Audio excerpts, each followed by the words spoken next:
I've been on other shows, but going on Ellen and then that massive audience and then Ellen, and it just hits you like they were like, say hi to Snapchat. I'm like, okay, and then you look out and it's like, oh shit, this is real. Yeah.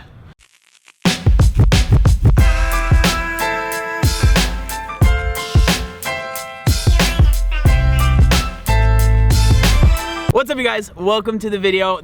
I am so excited about this video. So obviously I am here with the man, the myth, the legend, Possible Pat. If you haven't heard his story, well, that's what this video is all about. We're gonna be talking about his story, but there's so many similarities with us, and I think it's just super fun to be able to record a video. We both lost a lot of weight. He has me beat in the poundage for sure.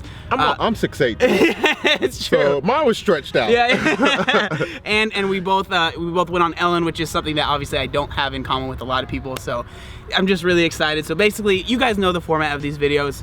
Pat's gonna tell his story, and if I have any questions, I'm gonna ask. But you know, if you want to just introduce yourself and then kind of just start from the beginning, man. Okay, well, I'm Pat. Possible Pat, Pasquale Bracco. A little over 4 years ago, I started my journey to lose weight. Before then, I struggled as far as back as I can remember. I mean, from being a little kid, 4 or 5, being overweight, being talked about, being bullied. Basically, my whole entire life, I was overweight, and this wasn't the first time I tried to lose weight. Yeah, right. This is a lot of people fall into this thing that you did it, but they don't realize we struggled. I mean, I tried to lose weight since I was 15, and I never was successful. Because I kept turning to food for my comfort and making it my escape from life. And to be honest, it became my job. I was a bodyguard for 10 years, and a lot of people felt the bigger I was, the better it was. Well, that's what I thought. I thought, if I'm this big, no one's gonna mess with me. Of course. Everyone's gonna feel safe. I'm 6'8", 600 pounds. Who's gonna push me? Yeah, exactly. I went in there. Oh, hello. Yes. So I kind of used that as an excuse to why I stood so big in life. And it wasn't until one day I was on tour with a comedian, Cat Williams, and I remember it was the NBA Finals. We placed a bet. Whoever's team wins, the loser would have to do 50 push-ups. And I lost. And I went down. I didn't even know I couldn't do a push-up. So I went down like, I'm about to knock these, and fell. I could not do one push-up. Should be like, no, my elbow is injured. That's why. Yeah, I pulled the muscle. But that wasn't the case, man. And to be honest, I was in a room filled with a couple other celebrities, entourage, everyone's there. It's like 20, 30 people in the room. And these are the people I'm supposed to be protecting. And then I couldn't even lift myself up off the ground. And then it really sunk in, what am I doing? Like, if I can't help me, how can I help anybody else in this world? And I built a career off of helping and protecting people. Interesting, yeah. So shortly after, I just decided I needed to go home. And it wasn't because I was going to lose weight. It was because I was just embarrassed. I was ashamed of who I became. It was just like a normal day. Being that big, we have scares. It might be too hot out. We might get a cramp in our shoulder, and we think we're having a heart attack. And that's one of the things that happened. I thought I was having a heart attack. I don't know what's going on. This is it. Called my mom. You got to come to Arizona. But so I immediately went to the hospital, and I didn't have a heart attack. Okay. But I found out a lot of other things. For one, I found out I was 600 pounds because I didn't weigh myself for like 8 years. Yeah. So last time I really weighed myself, I might have been like 400 pounds. And I think I really put 100 pounds on that last tour that I was in, because we spent days, weeks on the road, and all we ate was fast food, gas stations, and I could have made healthier choices, but obviously I didn't. I ate a bag of gummy worms to stay awake while I'm driving. But I found out I was pre-diabetic. My blood pressure was just like, they kept me overnight. That's how high it was. Wow. My cholesterol was crazy. Everything that I didn't want to hear, I heard in that room. And it was really what the doctor said, just how long you think this is going to last, that really hit me.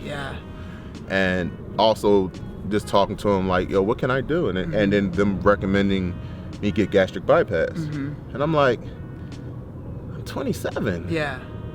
I'm not ready to just give up. It changes your life too. Yeah, like, I'm not ready just to give up. And through that journey, through that process, I've seen a couple other doctors, and they all said, you know, gastric bypass would probably be a good thing for me. Otherwise, it would take me 5-6 years to lose the weight. I did it in 2.5. So beat them. I beat them, and sometimes that's what it's about, man. It's about taking things into your own hands, because at the end of the day, it's our lives. We really have to take control over them. It's really interesting when you said, like, when a doctor asked you, like, how long is this gonna last? Like, when you really think about it, because I remember when I was at my heaviest, I was 20 years old when I started losing my weight. I remember I honestly thought that by the time I might not make it to 35. And that was just me being like, I thought in my head realistic, like with how much weight I'm gaining every year, I'm gonna be one of those people that like can't leave their house, you know? And like, so when you really do start to think about the future, like I think for a lot of people it can kind of sober you up to be like, okay, like this isn't, how long am I gonna be on this earth? Yeah, you know? that was scary. I think even knowing that I was pre-diabetic and high cholesterol, like everyone has it.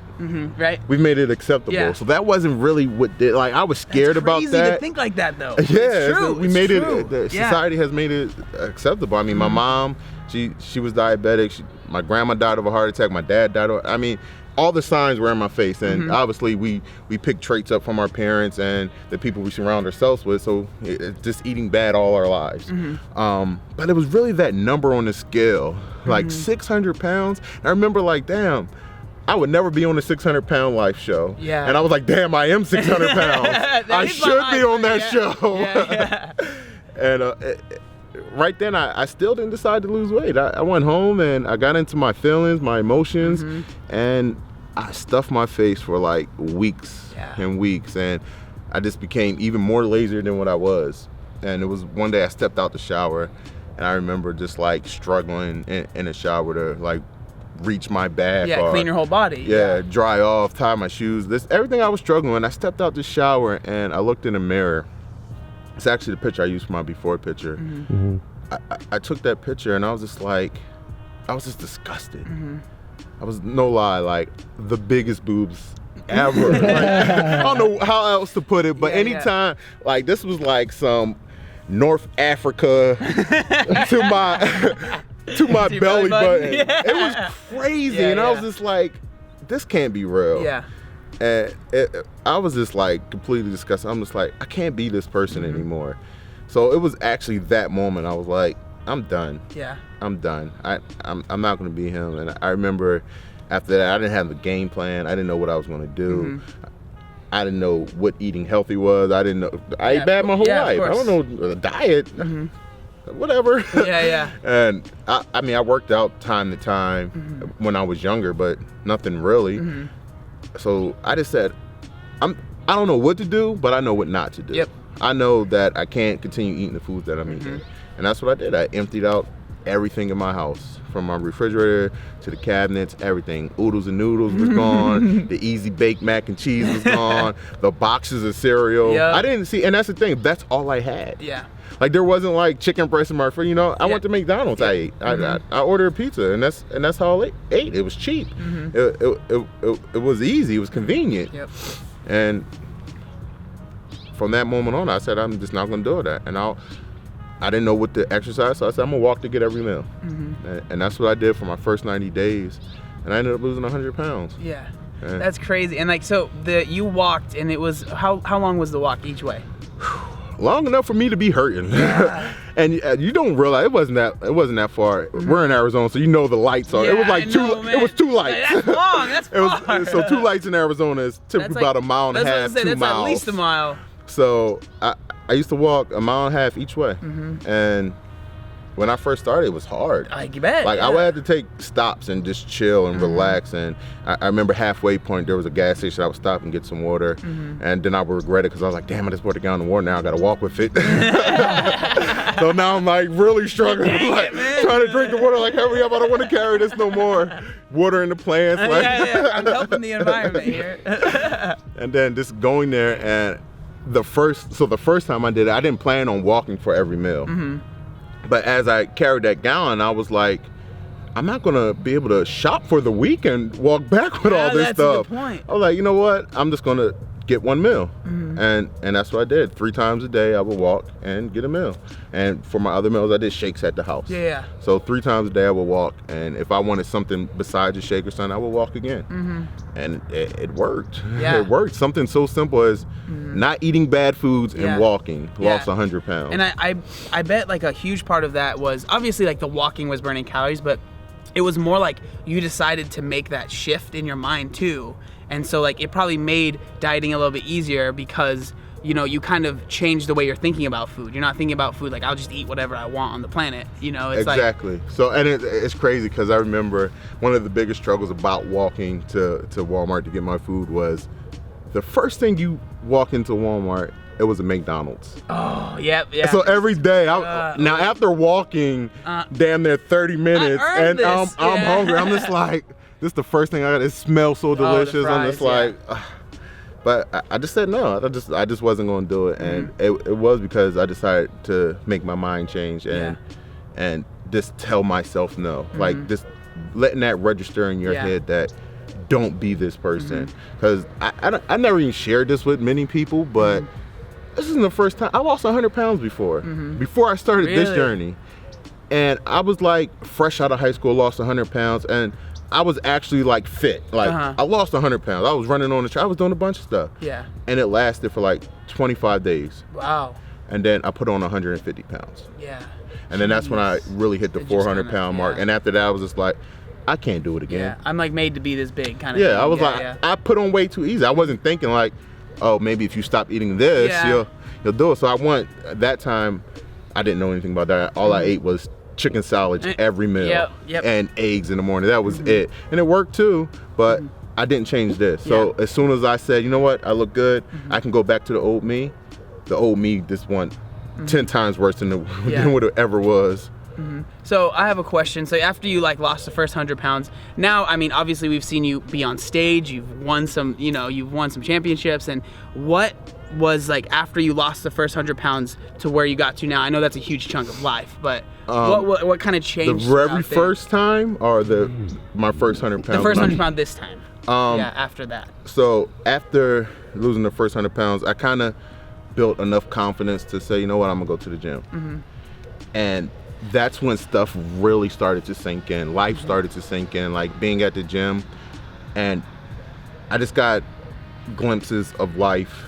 Like, cause I was there, people didn't know I lost 100 pounds. They just said, yo, this big ass 500 pound dude in here. And you know, first thing I do is I'm gonna do some cardio, and the treadmill didn't move. Like the belt was, I broke many of treadmills. That's all I'm saying. Like till this day, I still break treadmills. 300 pounds and trying to sprint on a treadmill does not work. But 500 pounds, the treadmill just like error. It really said error, and I was just like, and I used to like scoot over to the next treadmill. I didn't do it. So, but just being in there and other people seeing that and seeing me, and I like I said, I always stepped in there with a negative mindset. So I assumed that everyone in there was talking about me. And especially having being a child, growing up, and being in a big city, people make fun of you. And it was just part of our life. It wasn't, even if I was skinny, people would have made fun of me. But I started remembering all the hurtful things people were saying, and that like drove me to, you know what, I'm gonna go harder. And I used to think about me trying to talk to a girl, like I'm on the bench press and I'm like, you know what, this is hard. And I used to think about, remember that time that girl played you? I was like, yeah! Just like when Super Saiyan. And it's funny, like stuff that I hid for so many years kept me driving, kept me going. People making fun of me, like in the back of my head, it never affected me then, but deep down inside I knew it was there, and I finally let it out, and it actually drove me to be more successful. Nice. And then, so what was the, why did you decide that you want to go from being morbidly obese to being like, I want to get on stage? You know, you go from one extreme to literally the exact opposite. Was there like a moment that you decided, or was it just like, this makes sense? It was just the whole social media. So obviously I started posting when I first started, and I did that for accountability. I didn't have no followers. No one followed me. No one knew who paid. It was just friends and family. Exactly. And every time I would get a new follower, and then the next thing I know, I got like 10,000 followers, 20,000, and then the news does a special on me, and I just keep growing and growing and growing. And I was just like, well, everyone loses weight. It's not, everyone's doing it. Yeah. There's a Pat somewhere in Ohio, there's a John somewhere in Philadelphia. We may not just know about them, but how can I motivate people? How can I show people that, because a lot of people may not be impressed by just losing weight.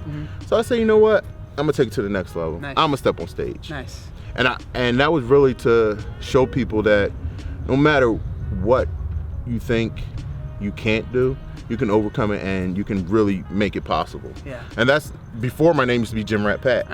And now that's what I'm Gym Rat Pat. I'm buff. And then I was like, no, man, I gotta be possible, Pat. I want to show the world that it's possible. Like, and that's why I picked something that I would never do in life. I don't want to be a bodybuilder. Absolutely. I don't want to step on stage. It's not something I do. I spent my whole life hiding my body. I don't. All of a sudden, I didn't wake up and say, you know what? I want to be in booty shorts. It's not something I want to do. And I had some booty shorts on. Jasmine was like, whoa. So it was really to just motivate people. Awesome. Well, I mean, just talking to you right now, like, I'm super motivated. And obviously, we could sit here and talk. Like, I could sit here and talk for hours, but I just want to ask one question to you. One question that I ask everyone when I do these videos. Okay. Like, and I know you're going to crush this answer, but if you were talking to someone right now that wants to lose weight, that wants to start their journey, what would you say to them? Start believing in yourself. Start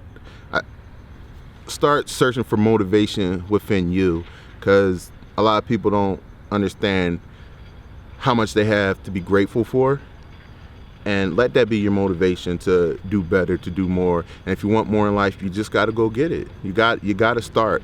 And if we keep putting it off, sometimes you might get to 600 pounds like me. Don't wait that long. Get started today. You should have got started yesterday, but get started right now if you haven't. You got this. It's possible. Awesome, man. Well, thank you, dude. Seriously, thank you so much for taking the time. Thank you. Being on the channel. Obviously, if you want to find Pat on any social media, everything will be linked down in the description down below. But I want to say thank you guys so much for watching the video. If you got to this point, I really appreciate it. Make sure you like, comment, and subscribe. There was one other thing that I wanted to say. Oh yeah, look how buff I am. Sweet. That was dope. Obey the warning signs, and when there are flashing lights or wigwags, don't attempt to cross until they come to a complete stop.